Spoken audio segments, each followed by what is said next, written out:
Pick you up about 10 copies, family, coming to a store or Amazon or Barnes& and Noble really soon. I got to ask you something, though, family. Today's episode is a little touchy for me, and let me explain why. As a project manager, I have to really enact this skill set more frequently than I would like. What do you mean by that, ED? Great question. I know I have an intelligent audience, and that is the reason why we're jumping right into the commentary, I should say. What I learned along the way, here's a quick story. So, when I first started in getting in this thing that you love, that we love, and that's hopefully all your new project managers that are getting into this thing we call project management, is emotional intelligence. What is emotional intelligence?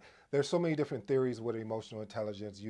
Goes from soft skills to becoming emotionally inclined. I've heard it all. Well, I probably haven't heard it all. I heard enough. And I remember when the first time I actually had to leverage this skill set of having a sense of emotional intelligence. There was an email that came through to me and it said, listen, Edward, we need this to happen now, not tomorrow. We need you to get on top of it right now. It's high priority. If you do not get this, we are escalating. If you do not respond to this email within 1 hour. Oh, wow, really? This is how you feel? And so I responded back well with, hey, I appreciate your concerns. I would love to get this. You might want to escalate because I won't have enough time within the time frame that you boxed in for me to actually deliver that. So if you like to get on a call where we can navigate this quicker, I will be more open to do that than sitting here and going back and forth via email. You see, family, the reason why I did that is not that I couldn't achieve what they were looking for, but sometimes, family, we get so caught up in emails that we forget the human nature of what we're doing here called project management. What do you mean? Well, this is what I mean. When you are actually leading a project, you have challenges that consistently can come up.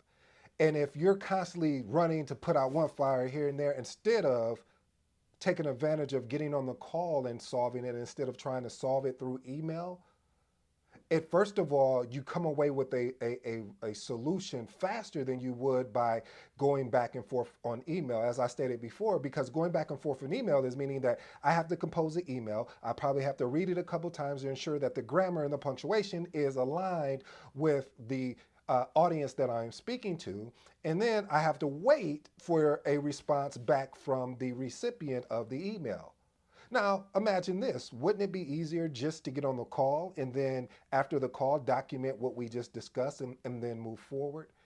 And a lot of times, family, we have to learn how to practice these emotional intelligence through having the ability to say no and say, let's get on the phone and solve this. Because listen, here it is. In the realm of project management, there is an unsung hero. It's not the charts, it's not the timelines. It's about an understanding of the human, and I do mean the human side of projects.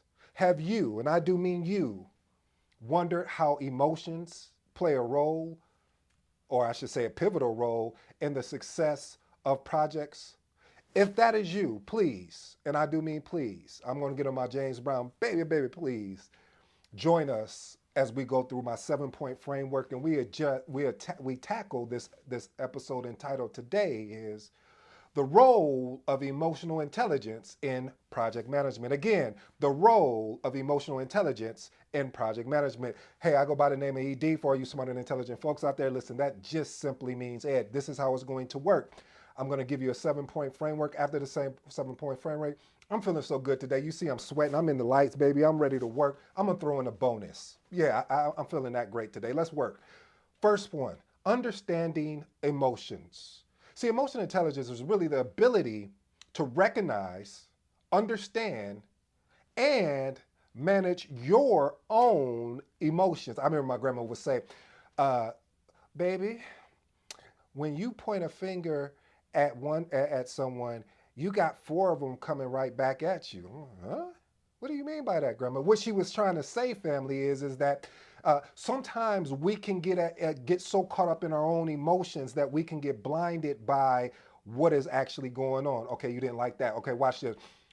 What she was implying is that when you get ready to point a finger at someone and say, well, they're doing this and they didn't do that, make sure your house is in order. Make sure that you have an understanding of where you played a role in this as well. Let's move on to point number two: enhanced communication.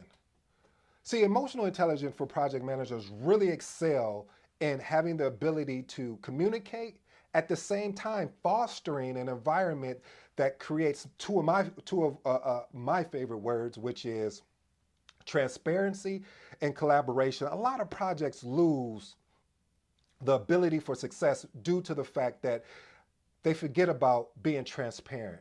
They forget about collaborating. It's not, I love what they asked Michael Jordan. They was telling him, it's like, there's no I in team. And Jordan, being the competitor that he is, he said, but there is an I in win. Ooh, I like that. But what the point was, what Jordan was really saying, though, even though he was playing, is that it makes sense to collaborate. You'll get there faster than you trying to be siloed off and, oh, I'm going to work in this silo and here's my task and my information, combined compared to us working together and collaborating together collectively and being transparent what's going on. Hey, if there's a risk that's about to turn into an issue, don't hide it from me until it gets to the end. Be upfront. Let's talk. Point number three: conflict resolution. Listen, a lot of times we don't talk about conflict resolution too much. We kind of skim over it, or we do surface conflict resolution versus root conflict resolution. What is the difference, ED? I'm glad you asked. See, the difference is, here's a surface conflict resolution. We'll deal with that tomorrow. Okay, you don't like that one. How about this one? Well, what we're going to do with this resource is that we're going to keep them on the project, and we're going to continue to give them chance after chance after chance. Hey, listen, I'm an equal opportunist, meaning that I want to see people have an equal opportunity. I want to see people have an equal chance. But it does get to a point when you have someone disrupting the team to the point. Let's even look at the Bruce Tuckman model. Reason why I bring up the Bruce Tuckman model, if you haven't heard me do a video on that, I'm gonna keep it really at a high level. There's 5 stages: as forming, storming, norming, performing, and adjourning. The first 2 stages are the roughest stages of the model, and the reason why it's the roughest is because when you introduce a new resource, it disrupts the camaraderie, it disrupts the collaboration, it disrupts the trust that the team has already fostered. In the when the resource is already there and we've already got past the forming and the storming, and now we're in the norming phase, the team is just moving on all cylinders. But the disruption comes when new resources are added and or removed. And then that's when you see a lot of times conflict comes up. Now, conflict is not always bad, because I love good, healthy conflict. Let's debate why we shouldn't do this or why we should. I learned today about the 5 whys. When somebody asks, if you ask somebody, well, why are we doing that? And they give you an answer. Normally the first answer is not really the best answer, so you got to keep digging. You ask again that same question: why are we doing this? And it's the point of challenging someone instead of saying, well, that's how we always done it, or that's how we always done it. I don't see any way we can do it differently.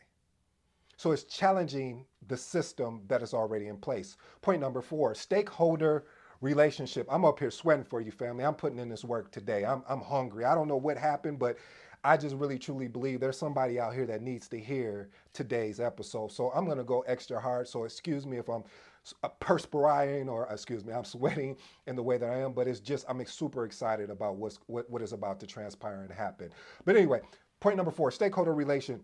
What that basically means is having the emotional intelligence in which you can build strong relationships with stakeholders, at the same time meeting their expectation and consideration. Now, also, we have to understand too, when when your stakeholders become frustrated, it is derivative of the expectations that they had that maybe you've communicate, or the assumption that they've had of what should have happened. And that's why that whole the point before of having the ability to be able to be transparent and collaborate will help eliminate, not entirely, I should say, some of those frustrations from the expectations. Because if you're being upfront and being transparent about, hey, this is what the need is, this is what the ask is, then there shouldn't be any questions. Let's move on to point number 5.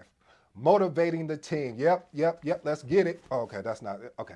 Motivate. Basically, having the ability to inspire and motivate. If you've been paying attention to me at all of any of the videos, the 100+ videos that I've dropped, you know that I am big on leadership. And when I look at leadership, I look at it as having the ability to inspire and motivate. When somebody tells me that they're a project manager, I ask them, do they lead or do they manage the project? And that tells me everything that I need to know about the person. You say, why, ED?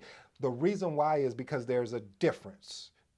There's a difference when you're just managing tasks versus when you're leading your team to inspire them, to let them know, hey, you've done a really great job. You have empathy with them. You just don't just try to get them just to get to know them just because of the project, but you also take time out to get to know them on a personable level as well. Move on to point number 6. Decision making. I shared this with you earlier when I learned from Myron Golden when he talked about the difference between a choice and a decision. And when you make a decision, you cut off anything else, meaning you've decided this is what we're going to do. A choice is sort of like I try. You know, if you really want to make me laugh, tell me you say I'll try and call you. I love what Les Brown says. He says, when people say that, and you ask them, well, when you sit down, do you try and sit down or do you sit down? Okay, I probably can go on and on. But anyway, family, what point I'm trying to make is that having the ability to make a decision and then make the adjustments along the way will speak volumes for you. Moving on to point number 7. Adaptability. One thing about emotional intelligence, having the ability to change in circumstances. Listen, the only thing that we know is constant is what? Change. And because that is true, family, we know that change is constantly happening.